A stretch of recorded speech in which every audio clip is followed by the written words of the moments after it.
Hi friends, എല്ലാവർക്കും നമസ്കാരം. ഇതൊരു സർവേ ആണ്. തുടർഭരണം ഉണ്ടാവുമോ ഇല്ലയോ എന്ന് ചോദിക്കുമ്പോൾ ഒരു കേരളത്തിലൊരു സർവേ ആണ്, മനോരമ ന്യൂസിന്റെ സർവേ ആണ്. ഇതിൽ തുടർഭരണം വേണമെന്ന് 40% വേണ്ട എന്ന് 53.7 54% ഉണ്ട്.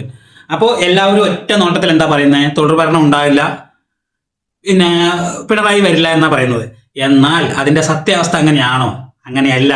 അതിന്റെ സത്യാവസ്ഥ എന്ന് പറയുന്നത് 40% തുടർഭരണം വേണം എന്ന് പറയുന്നത് അത് LDF CPM ആളുകൾ മാത്രമാണ് 40% പറയുന്നത്. ഈ 53.7% പേര് വേണ്ട എന്ന് പറയുന്നത് അത് UDF മാത്രമല്ല, അതിൽ BJPയും ഉൾപ്പെട്ടിട്ടുണ്ട്, മറ്റ് ചെറിയ ചെറിയ പാർട്ടികളും ഉൾപ്പെട്ടിട്ടുണ്ട്.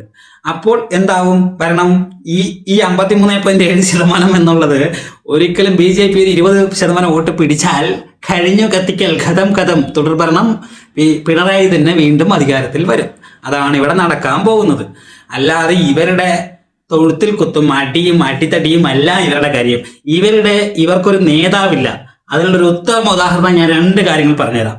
ഇതൊന്ന് നിങ്ങൾ കേട്ടിട്ട് അടുത്തത് ഞാൻ വെക്കാം. അതും കേട്ടിട്ട് കുട്ടികൾ പറയുന്നുണ്ട്, അതും കേൾക്കാം നമുക്ക്. പാർട്ടിയുടെ സംസ്ഥാന സെക്രട്ടറി MP ഗോവിന്ദൻ മാഷും KPCC പ്രസിഡന്റ് സണ്ണി ജോസഫും തമ്മിലുണ്ടായ സംവാദത്തിൽ ഒരു ചോദ്യം ഉണ്ടായി. ആരായിരിക്കും അടുത്ത തെരഞ്ഞെടുപ്പിൽ LDFനെ നയിക്കുക എന്നത്. ഒരു അർത്ഥശങ്കയും ഇല്ലാതെ ഗോവിന്ദൻ മാഷ് പറഞ്ഞു അത് മുഖ്യമന്ത്രി പിണറായി വിജയൻ ആയിരിക്കുമെന്ന്.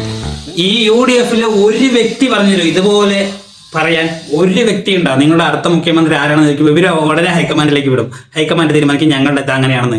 ഇവർക്ക് പരസ്പരം രമേശനും വരണം, രമേശ് ചെന്നിത്തലയ്ക്ക് വരുന്നുണ്ട്, മുരളീധരനും വരണുണ്ട്, VD സതീശനും വരുന്നുണ്ട്, ഷാഫി പറമ്പിലും വരണമെന്നുണ്ട്.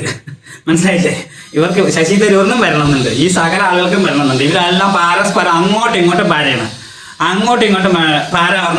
അതുകൊണ്ട് ഇവർ ഒന്നാമത് വരാതിരിക്കുന്നത് നല്ലത്. വരാതിരുന്നാൽ ഒരുപാട് ഗുണങ്ങൾ ഉണ്ടാവും. വന്നു കഴിഞ്ഞാൽ ദോഷങ്ങൾ മാത്രമേ ഉണ്ടാവുള്ളൂ. അതിന്റെ ഒന്നാമത്തെ ഉദാഹരണം ഞാനിപ്പോ കാണിച്ചു തരാം. പ്രതിപക്ഷ നേതാവ് VD സതീശനെ പരിഹസിച്ച കണ്ണൂർ DCC ജനറൽ സെക്രട്ടറിയുടെ വാട്സ്ആപ്പ് സ്റ്റാറ്റസ്. മലയാള മനോരമ പത്രം നോക്കിയാണ് VD സതീശൻ വിഷയം നിശ്ചയിച്ചിരിക്കുന്നത് എന്നാണ് DCC ജനറൽ സെക്രട്ടറി ജയകൃഷ്ണൻ പരിഹസിക്കുന്നത്. അരുൺ, ഇവർ രണ്ടും ഒരു പാർട്ടി തന്നെയല്ലേ? ജില്ലയിലെ തന്നെ കോൺഗ്രസിന്റെ ഒരു പ്രധാനപ്പെട്ട ചുമതലയിലുള്ള, അതായത് DCC ജനറൽ സെക്രട്ടറിയാണ് T ജയകൃഷ്ണൻ. T ജയകൃഷ്ണനാണ് ഇന്നലെ രാത്രി ഇത്തരത്തിലൊരു വാട്സ്ആപ്പ് സ്റ്റാറ്റസ് ഫോണിലിട്ടത്. അതിൽ നേതാവെ അടുത്ത വിഷയം എന്താണെന്ന് ജയകൃഷ്ണൻ ചോദിക്കുന്ന രീതിയിൽ അതിൽ VD സതീശൻ മറുപടി നൽകുന്ന രീതിയിലാണ് ഈ സ്റ്റാറ്റസ്. അങ്ങനെയാണത് ആ സ്റ്റാറ്റസ് എഡിറ്റ് ചെയ്ത് പങ്കുവച്ചിട്ടുള്ളത്. മനോരമയിൽ ഒന്നും വന്നില്ല, ഒരു നിശ്ചയമില്ല JK, അതായത് JK ഉദ്ദേശിക്കുന്നത് ജയകൃഷ്ണൻ തന്നെയാണ്. അങ്ങനെ മനോരമ നോക്കി വിഷയങ്ങൾ പറയുകയും അല്ലെങ്കിൽ നിശ്ചയിക്കുകയും ചെയ്ത് തമ്മിൽ ഉള്ള പ്രശ്നങ്ങൾ അവരൊരു ഇഷ്യൂ ഉണ്ടായാൽ പുറത്ത് സംസാരിക്കില്ല. അവർ തമ്മിൽ ഉള്ള പ്രശ്നങ്ങൾ തീർക്കും. ഇത് സ്വയം കളിയാക്കിക്കൊണ്ടിരിക്കുക. നമ്മളിപ്പോ സ്റ്റേജിൽ കണ്ടില്ലേ, ഷാഫി പറമ്പിലും മുല്ലപ്പള്ളിയും മറ്റേ എല്ലാവരും കൂടി കിടന്ന് ഒന്നും തല്ലും പിടി ആയിരിക്കുന്നത്. അത് മുല്ലപ്പള്ളി രാമേന്ദ്രൻ പറയുകയും ചെയ്തു, വന്നിട്ട് ഇന്ന് വന്നിട്ട് പറയുകയും ചെയ്തു അങ്ങനെ ചെയ്യാൻ പാടില്ലെന്നു. മുരളീധരൻ പറയുകയും ചെയ്തു ഒന്നും ചെയ്യാൻ പാടില്ല, തെറ്റായി, ഷാഫി കുറച്ച് സംയമനം പാലിക്കണമായിരുന്നു എന്ന് പറഞ്ഞു. പക്ഷേ ഷാഫി ആയിരുന്നു ആദ്യം വിളിക്കേണ്ടത്, വിളിക്കാത്തതിന്റെ നീരസമാണ് ചെയ്തത് എന്നും പറഞ്ഞു. അപ്പോ ഇതെല്ലാം പറയുമ്പോൾ ഇവർ തമ്മിൽ വഴക്കെന്ന് വെച്ചാൽ ഇവര് ഒന്നൊന്നര അടിയാണ് ഇവര് തമ്മിൽ. ഇവര് ആരും നേതാവ്, കാരണം ഇവര് കംപ്ലീറ്റ് നേതാക്കന്മാരാണ് അതിനകത്ത് ഇരിക്കുന്നതെന്നേ. ഇനിയിപ്പോ രാഹുൽ മാങ്കൂട്ടത്തിൽ പാലക്കാട് വന്നില്ലെങ്കിൽ എന്താവും? അത് വേറെ ഇഷ്യൂ ആവും. രാഹുൽ മാങ്കൂട്ടത്തിൽ പാലക്കാട് വരണം. രാഹുൽ മാങ്കൂട്ടത്തിൽ പാലക്കാട് വന്നില്ലെങ്കിൽ അവരപ്പോ വീണ്ടും ഇഷ്യൂ ഉണ്ടാക്കും. അങ്ങനെയൊക്കെ ഉണ്ട്. രാഹുൽ മാങ്കൂട്ടത്തിനെ സപ്പോർട്ട് ചെയ്യുന്ന ഒരുപാട് ആളുകൾ ഇപ്പോൾ ഉണ്ട്. ഇപ്പൊ നമ്മൾക്ക് അങ്ങനെ പേഴ്സണലി രാഹുൽ മാങ്കൂട്ടത്തിന് ഇഷ്ടമാണ്. രാഹുൽ മാങ്കൂട്ടത്തിൽ തെറ്റ് ചെയ്തിട്ടുണ്ട്. പക്ഷെ അതിന്റെ അത്രയും മറ്റേ പെണ്ണും തെറ്റ് ചെയ്തിട്ടുണ്ട്. അതിലൊക്കെ നമ്മൾ അംഗീകരിക്കുന്നു. രാഹുലിനെ പറ്റിയിട്ട് സപ്പോർട്ട് ചെയ്തിട്ട് ഞാൻ വീഡിയോ ചെയ്തിരിക്കുന്നത്. പക്ഷേ ഇവരിനി രാഹുലിനെ അവിടെ നിർത്തിയില്ലെങ്കിൽ ഇവർ തിരിഞ്ഞു കുത്തും. ഇത്രയും കാലം 15 വർഷമായിട്ട് കയ്യിലിരിക്കുന്ന മണ്ഡലം പോലും പോകും. ആ അവസ്ഥയിലേക്ക് പോകുന്നിരിക്കുന്നത്. കാരണം രാഹുലിനെ സപ്പോർട്ട് ചെയ്ത് രാഹുലിന്റെ ആളുകൾ ഇഷ്ടം പോലെ ഉണ്ട്. രാഹുൽ ഇപ്പൊ അവിടെ വന്ന് 1 വർഷം 1.5 വർഷം ആയില്ലെങ്കിലും നല്ല സപ്പോർട്ട് ചെയ്തിട്ടുണ്ട്. അവിടെ ഒരുപാട് കാര്യങ്ങൾ അവനിപ്പോ വേണ്ടപ്പെട്ട ആളായിട്ടുണ്ട് എല്ലാവർക്കും. അപ്പൊ അതുകൊണ്ട് ഇവര് തമ്മിൽ പാരയാണെന്നേ. ഇനി അടുത്തത് ഞാൻ പറഞ്ഞുതരാം. ഇനി നമ്മൾ എന്തിന് മാറ്റി കുത്തണം, എന്തിന് നമ്മൾ LDF വരണ്ട എന്ന് പറയണം. അതിനുള്ള കാരണങ്ങൾ ഞാനിപ്പോൾ കാണിച്ചു തരാം. ആ ഒരു കാരണങ്ങൾ മതി. ഇത് ഏതും രാഷ്ട്രീയക്കാർ പറയില്ല, അല്ലാത്ത ആളുകൾ പറയുന്നുണ്ട്. ഇതൊന്നും നമുക്ക് കേട്ടിട്ട് നമുക്ക് അതൊന്ന് ആലോചിച്ച് നോക്കണം. നിങ്ങൾ ആലോചിക്കാനുള്ള കാര്യമാണ്, അല്ലാതെ ഒന്ന് കേൾക്കാം എന്നിട്ട് ബാക്കി പറയാം. സ്കൂൾ കുട്ടികൾക്ക് എന്തൊക്കെ ആനുകൂല്യങ്ങൾ ഇപ്പോൾ? ഞാൻ പഠിച്ചത് മോഡൽ സ്കൂളാണ്, government model high school, government school. അത് നമ്മുടെ മെയിൻ ആഗ്രഹം എന്താണെന്ന് വെച്ച് കഴിഞ്ഞാൽ ഇത് കഴിഞ്ഞ ഉടനെ കളിക്കുക. ബാക്കി അങ്ങനത്തെ ഒരുപാട് അഭ്യാസങ്ങളായിരുന്നു. പക്ഷെ ഇപ്പൊ അതല്ല, സ്കൂളിൽ ഒരുപാട് അഡ്വാൻസ്ഡ് ആയിട്ടുള്ള കാര്യങ്ങൾ വന്നതിന്, അതായത് 3D modelling, AI, artificial intelligence, അതുപോലെ mobile app development, hi tech classroom, advanced syllabus, വേണ്ട അങ്ങനത്തെ ഒരുപാട് പുതിയ സംഭവങ്ങൾ നമ്മുടെ സർക്കാർ സ്കൂളുകളിൽ വന്നിട്ടുണ്ട്. അതൊക്കെ ഇനി ഭാവിയിലുള്ള കുട്ടികൾക്ക് ഒരുപാട് പ്രയോജനം ചെയ്യുന്ന ഒരു കാര്യമായിട്ട് മാറിയിരിക്കുന്നത്. വലിയ കാര്യം. പുസ്തകങ്ങളുടെ കാര്യം പറയുകയാണെങ്കിൽ നമുക്ക് സ്കൂളിൽ പഠിക്കുന്ന സമയത്ത് കറക്റ്റ് സമയത്തൊന്നും ബുക്ക് കിട്ടിയില്ല. ബുക്കാണെങ്കിൽ ചിലപ്പം ക്ലാസ് തുടങ്ങി ഒരു ടൈം ഒക്കെ കഴിയുമ്പോഴായിരിക്കും നമ്മുടെ കയ്യിലേക്ക് കിട്ടുന്നത്. അല്ലെങ്കിൽ കുറച്ച് പേർക്ക് കിട്ടും, കുറച്ച് പേർക്ക് കിട്ടില്ല. അങ്ങനെയൊക്കെ അപ്പുറത്തുള്ളത് നമ്മൾ നോക്കും. ഇപ്പൊ ഒന്നുമില്ല. ഇപ്പം അധ്യയന വർഷം തുടങ്ങുന്നതിന് മുന്നേ തന്നെ കുട്ടികളുടെ കൈകളിലേക്ക് പുസ്തകങ്ങൾ കിട്ടി തുടങ്ങി. ഭയങ്കര വലിയ മാറ്റങ്ങളാണ്.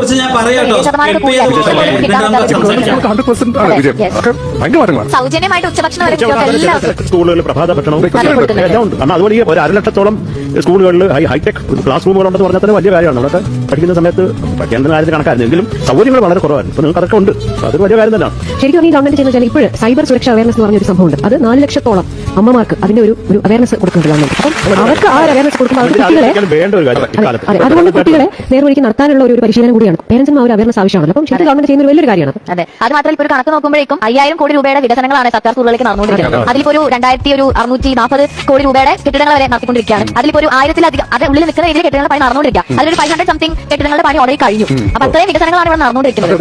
പിന്നെ സാറൊക്കെ ഇപ്പോൾ ഡിജിറ്റൽ വേൾഡ് ആണ് വരുന്നത്. അപ്പൊ അതുകൊണ്ട് തന്നെ സ്കൂളിൽ പിന്നെ 6000 എബോ സ്കൂളുകളിൽ തന്നെ ഒരു 4 lakhs എബോ ഡിജിറ്റൽ ഉപകരണങ്ങളാണ് സ്കൂളുകളിലേക്ക് തന്നെ കൊടുക്കുന്നത്. അല്ലെ, നിങ്ങൾക്ക് അങ്ങനെ ഒരു ഇത് കിട്ടുന്നില്ല സ്കൂളിലൊക്കെ? ലാബുകളാണെങ്കിൽ കമ്പ്യൂട്ടർ ലാബ്സ് ആണെങ്കിലും ക്ലാസ് റൂം ആണെങ്കിലും മൊത്തം ഡിജിറ്റലൈസ്ഡായി. ഇപ്പോൾ ആണെങ്കിൽ ഓൺലൈൻ ക്ലാസ് അവൈലബിൾ ആയതുകൊണ്ട് തന്നെ സ്കൂളിൽ തന്നെ ഓൺലൈൻ ക്ലാസ്സസ് ഉണ്ടാറുണ്ട്. ഇപ്പോൾ മഴ വരുന്ന സമയത്ത് ലീവ് ഉണ്ടാകുന്ന സമയത്ത് സ്കൂളിൽ തന്നെ ഓൺലൈൻ ക്ലാസ്സസ് കാര്യങ്ങളൊക്കെ ഉണ്ടാറുണ്ട്. അപ്പോൾ അതൊരു വലിയ ഫെസിലിറ്റീസ് ആണ്. അതിപ്പോൾ അച്ഛനൊക്കെ പറയാറുണ്ട് എന്തെങ്കിലും സംശയങ്ങളൊക്കെ ഉണ്ടെങ്കിൽ അത് ഇത് എല്ലാവരും കുട്ടികൾക്കടക്കം സന്തോഷമാണ്.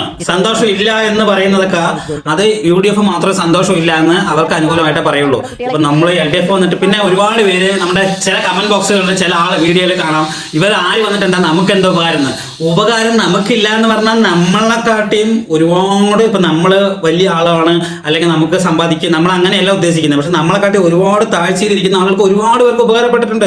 5 ലക്ഷം വീട് എന്ന് പറഞ്ഞാൽ ചുമ്മാതാണോ? 5 ലക്ഷം വീട് പൈസ മാത്രമല്ല, സ്ഥലം അടക്കം കൊടുത്തിട്ടാണ് 5 ലക്ഷം വീട്. അല്ലാതെ 4 ലക്ഷം കൊടുത്തു വീടിന് വേണ്ടി 4 ഒരു വീടിന് 4 ലക്ഷത്തിന് വീട് പണി തീരുമോ എന്ന് ചോദിക്കുന്നവരുണ്ട്. സ്ഥലം പോലും ഇല്ലാത്തവർക്ക് സ്ഥലം അടക്കം കൊടുത്തിട്ടാണ് വീട് വെച്ച് കൊടുക്കുന്നത്. അത് നമ്മൾ ആലോചിക്കണം. പറയുന്നവരെന്താ, ആര് വന്നാലും നമുക്കെന്താ ഗുണം? ഇതൊക്കെ തന്നെയല്ലേ ഗുണം. സ്കൂളുകൾക്ക് ഗുണമില്ലേ?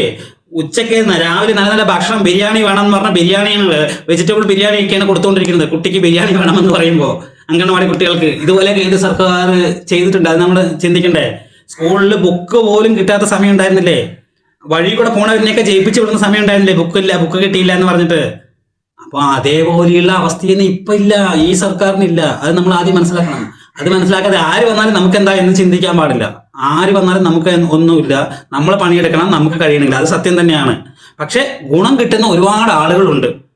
എനിക്കാണെങ്കിലും ആർക്കാണെങ്കിലും നമുക്ക് വീട്ടിൽ പണ്ട് മുതൽ AK ബാലൻ ഉണ്ടാകുന്ന സമയത്ത് സകല ആളുകൾക്കും കറണ്ട് KCB മന്ത്രി ആയിരിക്കുന്ന സമയത്ത്, വൈദ്യുതി മന്ത്രി ആയിരിക്കുന്ന സമയത്ത് സകല ആളുകൾക്കും ഒരു പോസ്റ്റ് ഇടാൻ നമുക്ക് 10, 15, 20, 25,000 3 പോസ്റ്റിന് 4 പോസ്റ്റിന് ചെലവാകുന്നത്.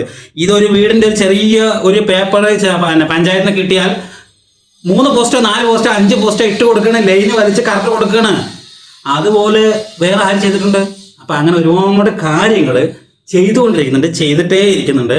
പിന്നെ ഈ സർവേ ഒക്കെ നോക്കിയാലും 40% പേരല്ലേ ഉള്ളൂ, 54% ഇപ്പുറത്തില്ലേ എന്ന് പറഞ്ഞിട്ട് കാര്യമില്ല. അതും കൂടി ഞാൻ പറയണേ, 54% പേരുള്ളത് 2 പാർട്ടിയും കൂടി ഉണ്ട്. ഇവിടെ ഒറ്റയ്ക്ക് 40% നിൽക്കണം. 39%, 40%, 38% കിട്ടിയ ഭരണം കിട്ടുന്ന കാലഘട്ടമാണ്. അത് ആദ്യം മനസ്സിലാക്കുക. അപ്പോൾ അതുകൊണ്ട് ഒരുപാട് നെഗളിക്കണ്ട. ജയിക്കുന്നത് തുടർ ഭരണം വരാൻ 99% ഉറപ്പുണ്ട്. 1% ഞാൻ വിട്ടു തന്നിരിക്കുന്നു. കാരണം ഇവർ ജയിക്കുകയാണെങ്കിലും ഒരു 71, 72 സീറ്റിൽ ജയിക്കുകയായിരിക്കും. 100 കിട്ടില്ല. ഇവർ ജയിക്കുകയാണെങ്കിൽ ഒരു 70 കിട്ടിയ ഒന്നായി, 71, 72 അതിൽ കൂടുതൽ അപ്പുറം 75 താഴെ അത് ഉറപ്പുള്ള കാര്യമാണ്.